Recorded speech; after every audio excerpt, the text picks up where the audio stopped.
जमीन लिखाने के समय अधिक राशि न लगे, इसलिए कुछ लोग जमीन 1 कट्ठा को 1.25 कट्ठा लिखा चुके हैं।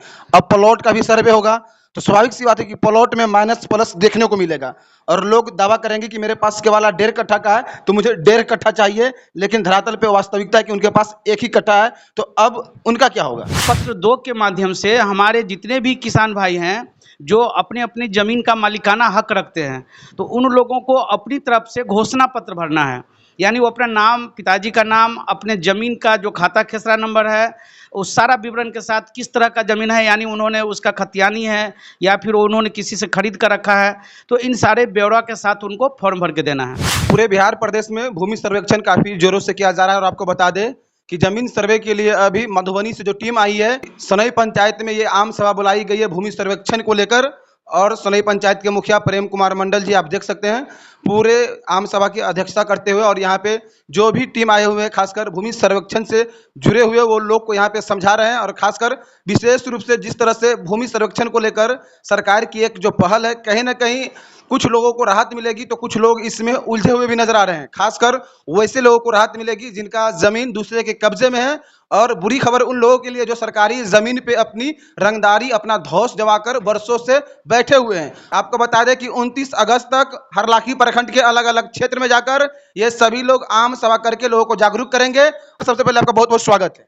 जी, बहुत बहुत धन्यवाद आपके तमाम दर्शकों को और आपके चैनल के मीडिया भाइयों को। आज आपके पंचायत में भूमि सर्वेक्षण सर्वे टीम आई है और आप भी पूरे बारीकी से पूरे आम सभा में रहे, आपके नेतृत्व में हुआ है। क्या क्या जानकारी मिली है भूमि सर्वेक्षण जमीन सर्वे को लेकर? भूमि सर्वेक्षण का जो सरकार की ये पहल है, ये बहुत ही अच्छी पहल है, क्योंकि काफ़ी लंबे वर्षों से इस तरह का कोई भी कार्यक्रम सरकार द्वारा नहीं किया गया था।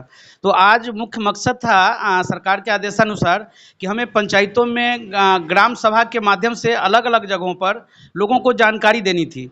और जानकारी ये है कि प्रपत्र 2 के माध्यम से हमारे जितने भी किसान भाई हैं, जो अपने अपनी ज़मीन का मालिकाना हक रखते हैं, तो उन लोगों को अपनी तरफ से घोषणा पत्र भरना है। यानी वो अपना नाम, पिताजी का नाम, अपने ज़मीन का जो खाता खेसरा नंबर है, उस सारा विवरण के साथ किस तरह का ज़मीन है, यानी उन्होंने उसका खतियानी है या फिर उन्होंने किसी से खरीद कर रखा है, तो इन सारे ब्यौरा के साथ उनको फॉर्म भर के देना है। अब सवाल उठ रहा है कि इसमें जो खतियानी है उसमें उनको वंशावली भी लगाना जरूरी है।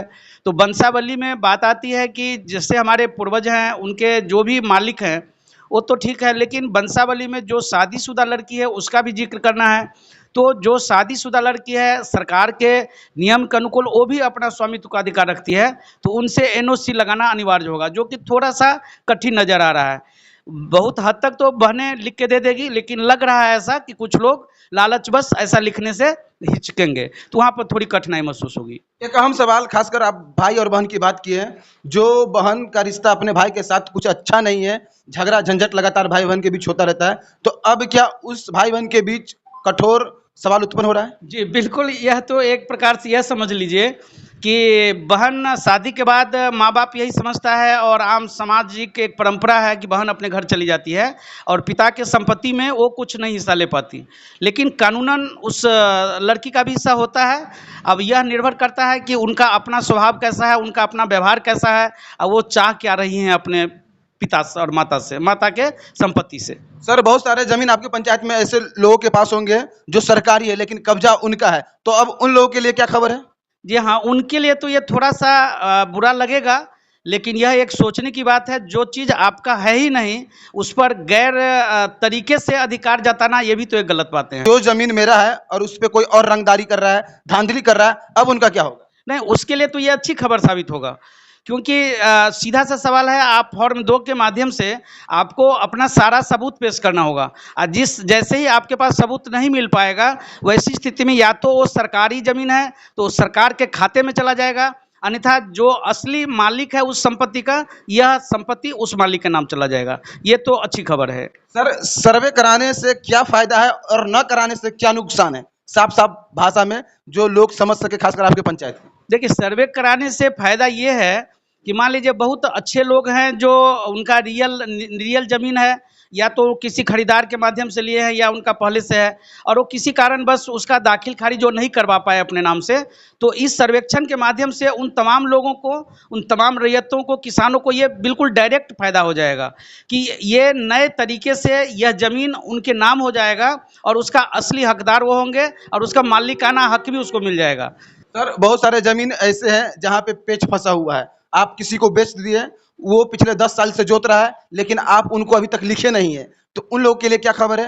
हाँ, उनके लिए थोड़ी सी परेशानियां होगी, क्योंकि बेच तो दिए हैं, लेकिन अब उन फिलहाल उनके दिल में किस तरह की बातें हैं या वो किस प्रवृत्ति के लोग हैं। अगर वो अच्छे इंसान होंगे तो वो जो नए केवालेदार हैं उसके नाम ट्रांसफ़र हो जाएगा। अगर उनके दिल में कुछ गलत बातें हैं या कुछ लालचवश या कुछ अनसुनी की वजह से, तो उनके लिए थोड़ी कठिनाई आएगी, लेकिन मैं उम्मीद करता हूं कि समाधान तो हर चीज़ का है। और हमारे वरीय पदाधिकारी भी हैं, इसके लिए पिपरौन पंचायत सरकार भवन में इस तरह की सुविधाएं दी गई है, वहाँ कोर्ट लगेगा और किसान अपने दावा के माध्यम से वो अपना दावा पेश करेंगे और सरकार इस पर फैसला और निर्णय लेगी। जमीन लिखाने के समय अधिक राशि न लगे, इसलिए कुछ लोग जमीन 1 कट्ठा को 1.25 कट्ठा लिखा चुके हैं। अब प्लॉट का भी सर्वे होगा, तो स्वाभाविक सी बात है कि प्लॉट में माइनस प्लस देखने को मिलेगा और लोग दावा करेंगे कि मेरे पास केवल 1.5 कट्ठा का है, तो मुझे 1.5 कट्ठा चाहिए, लेकिन धरातल पे वास्तविकता है कि उनके पास 1 ही कट्ठा है, तो अब उनका क्या होगा? हाँ, वहाँ पर भी समस्या उत्पन्न होगी। मान लीजिए कि जमीन का जो माप तौल है वो बिल्कुल वो तो नियत है, फिक्स है कि वो जितना रकबा है उतना रहेगा। अब उसको अगर आपने ज़्यादा करके लिखा लिया है तो वो आपकी गलती मानी जाएगी।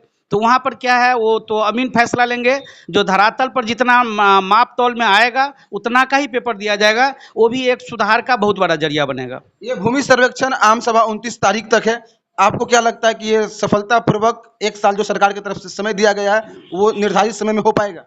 देखिए, अगर सरकार के द्वारा जो कर्मचारी नियुक्त किया गया है ग्राम पंचायत में, और ग्राम पंचायत के जो प्रतिनिधि हैं और आम जनता है, इन दोनों के साथ अगर तालमेल अच्छा रहेगा तो काम बहुत तेजी से होगा, अन्यथा इसमें ज़्यादा समय भी लगने की संभावना है। जो कठिनाई आएगी लोगों को सर्वे कराने में, प्रेम कुमार मंडल जी अपने पंचायत के लोगों के साथ कहाँ तक खड़े हैं?